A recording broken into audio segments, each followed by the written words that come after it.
Hi guys, so welcome to my IGTV.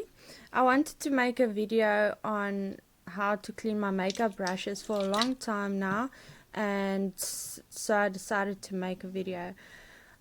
So I'm using the Lifebuoy Kills 99% Germs, and I just added that to a bowl, mix it with a little water, and you just start dipping your brushes into it. Once it has enough on there, I just simply used my palm of my hand to start cleaning the brushes, and that works well. As you can see, it's very satisfying to see how much makeup comes out of your brushes, and then you just rinse it off,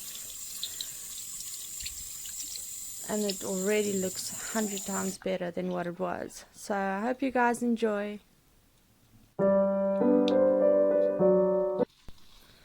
Also, just wanted to let you guys know that I have used other brand name products and baby shampoo for cleaning my brushes, but I was a bit disappointed on the outcome. So I came across this product and it works wonderfully for me, and my brushes is nice and soft afterwards, and just like it's new again. So I hope you find this video helpful.